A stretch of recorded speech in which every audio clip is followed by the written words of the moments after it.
Bueno, fíjense una cosa. Esta materia, esta parte de la materia, aparte de ser interesante, tiene muchas connotaciones.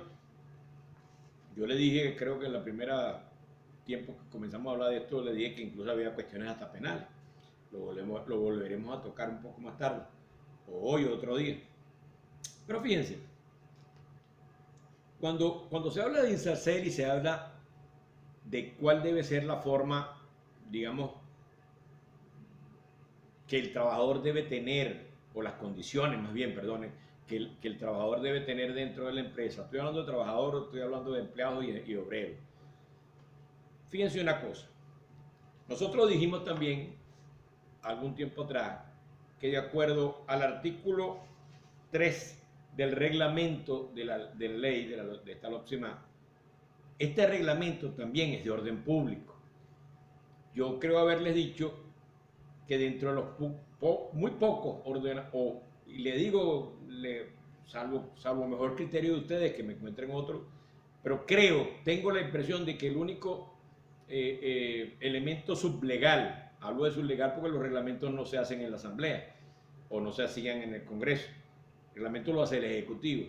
Entonces, pero que sean de orden público, es uno de los muy pocos reglamentos o de las muy pocas normas sublegales que son de orden público. El artículo 3 efectivamente dice que las normas contenidas en el presente reglamento son de estricto orden público.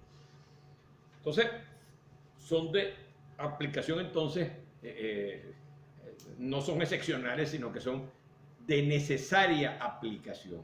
Ahora bien, cuando nosotros hablamos de accidentes, claro, hay accidentes leves, hay accidentes graves, hay accidentes menos graves, pero yo les ruego que busquen cuando puedan el artículo 12 del reglamento de la ley, que vamos a enfocarnos un poquito en ello, porque aquí les dice, se entiende por condiciones inseguras e insalubres, entre otras, todas aquellas condiciones en las cuales el patrono o patrona, entonces comienzan varios ordinales, va del 1 hasta el 8.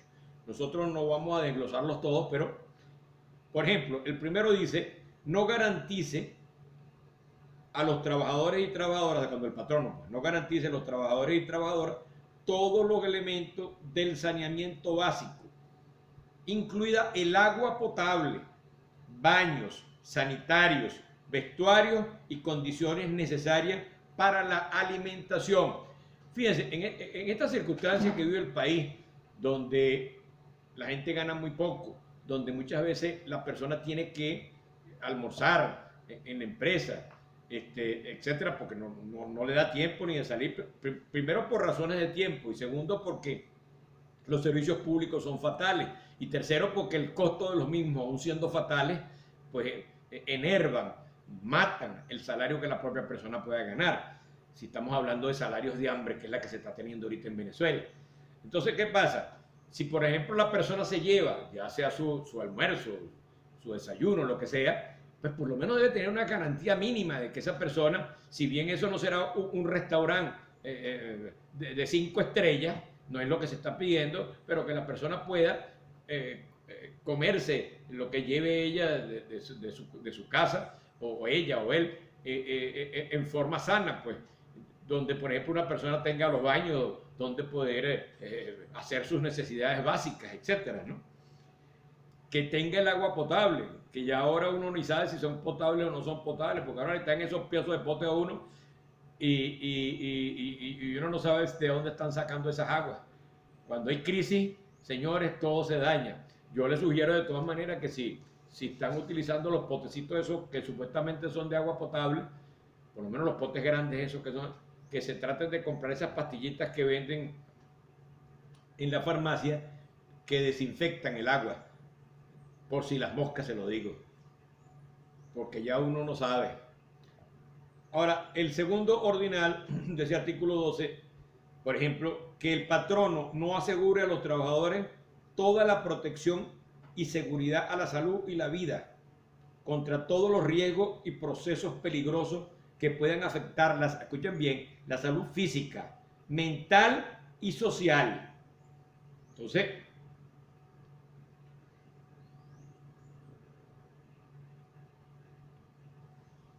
Lo cierto es que estamos hablando aquí tanto de la seguridad física, mental y social. Claro, normalmente cuando una persona ingresa a un puesto de trabajo, no es que le hacen un examen mental para saber si la persona está loca o no. Pero, claro, yo no soy psicólogo, ni mucho menos, ni soy médico. Pero deberá en alguna forma, póngase usted que usted está administrando una empresa y va a contratar a unos trabajadores, tendrá que hacerle no solamente el examen físico, sino que de alguna forma el que lo va a examinar tengan algo así como un psicólogo, digamos, como mínimo, para que por lo menos dictaminen si esa persona tiene alguna afectación mental que pueda poner en peligro también a la empresa, porque póngase que un tipo que entró está loco y de repente dice que se puso loco en la empresa en 3 días que usted tiene trabajando, o sea, son cuestiones que hay que medirlas. Y más en esta situación como estamos ahorita, en donde todo el mundo mete mentira y todo el mundo engaña. El tercero, por ejemplo, no asegure, estamos hablando de que los patronos no aseguren la protección a la maternidad y a los adolescentes que trabajen como aprendices y a las personas naturales sujetas a protección especial. Fíjense una cosa, hay otras normas distintas a esta ley que le determinan a usted, por ejemplo, el lapso, digamos, de inamovilidad mientras la mujer está en proceso de gestación. Entonces, fíjese, la mujer que lleva el informe del Seguro Social a la empresa, póngase que se determinó que ella está preñada en los primeros 30 días, ella con ese informe llevado al patrono, ya ella goza de una inamovilidad por hecho del proceso de maternidad. Y eso durará casi hasta 2 años posteriores a su proceso de dar a luz. Sin embargo, si ella le da la copia de ese papel si el trabajador trabaja en otra empresa, por ejemplo, o en la misma, ella tendrá que darle la copia de que donde le determinaron que ella está en estado de gravidez, para que el marido también lo lleve a los efectos de que él también tenga la protección especial, independientemente de la inamovilidad general que hay. Él tiene también la protección porque se supone que él va a ser padre de familia. Entonces, y son personas naturales. Aquí está la otra, el cuarto, donde dice: no asegure el auxilio inmediato y la atención médica necesaria para el trabajador que padezca lesiones o daños a la salud. Pónganse ustedes, por ejemplo, lo que hablábamos al inicio, de que un trabajador está montado en una pared pintándola, o la está refaccionando, la está frizando, lo que sea, por darles un término. Puede ser otra cosa, puede ser que esté levantando cajas, puede ser que esté moviendo cuestiones pesadas, etc. Pónganse ustedes que una persona de esa se resbaló, se cayó, se golpeó la frente, se desmayó, o no se rompió la frente, sino que cayó sobre un brazo, y por el peso del hombre más el peso que llevaba cargando de la propia empresa, se le tuvo una fractura doble en el antebrazo y en el brazo, etc. Entonces, habría que tener ya una atención médica.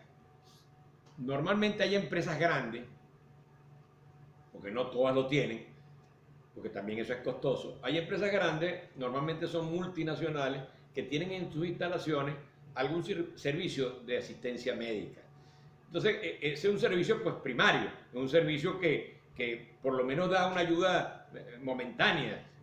A lo mejor si el tipo tiene el brazo fracturado, no se lo inmoviliza mientras va ya sea al Seguro Social o a una clínica privada, para que le hagan las radiografías completas, etcétera, etcétera. Pero le hacen, como diríamos nosotros, una cuestión preliminar.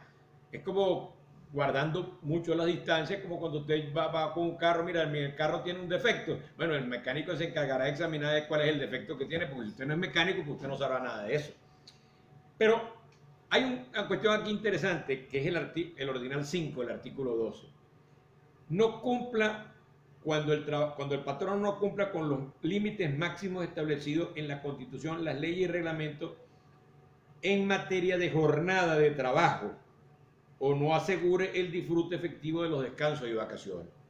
Fíjense, ustedes debieron haber visto en el semestre pasado que la jornada de trabajo es de 8 horas y que además que la jornada de trabajo es de 8 horas y que además no se puede hacer más de 100 horas extras al año, ya sean diurnas o nocturnas. Yo en los actuales momentos llevo un juicio que podríamos llamar laboral penal, pero que se pelea en las instancias penales, en la cual yo represento trabajadores que laboraron en horas extras más de, aunque ustedes crean que es gracioso, pero no lo es, hay trabajadores que laboraron más de 1.200 horas extras en un año. Otros laboraron 300, otros laboraron 750. Entonces, claro, recuerden que las acciones, por ejemplo, de la LOCSIMAP, en principio, tienen una prescripción de 5 años a partir de la ocurrencia que determina el INSACEL del hecho. O a partir del último año de servicio, porque póngase usted, por ejemplo, que a una persona le ocurrió un hecho, le determinaron pues la enfermedad X profesional o el daño que sufrió, pero la persona siguió trabajando y trabajó durante 5 años, 6 años más, pero al salir de la prescripción comenzaría en ese caso a correr a partir de la finalización de la relación de trabajo y serían de 5 años a partir de que él finalizó el trabajo. Pero fíjense una cosa, si ustedes vieron el año pasado, en el 8º semestre, ustedes debieron haber visto que las horas extras no podían pasar ni exceder de 100 horas extras al año. Y eso con el permiso del inspector del trabajo. Ahora, yo tuve, en el caso que yo estoy representando, yo tuve que incluso introducir un amparo por ante los tribunales de Guarena, para poder obtener la información del inspector del trabajo, porque el inspector del trabajo no le daba la gana de decir si él había dado la autorización para trabajar. Y lógicamente que no podía haberla dado porque ni en la ley ni en la Constitución te establece que tú puedas trabajar más de 100 horas de extras al año. Y lo que yo representaba, mínimo, como le estoy diciendo, unos tenían 450 horas, otros 1000, otras 1200, uno que llegó a 2000 horas extras. Entonces, eso viola todas las normas de orden público, etcétera. Y esas son las cosas que ustedes eventualmente se van a encontrar en el ejercicio práctico. Bueno, señores, seguiremos hablando en próximas oportunidades.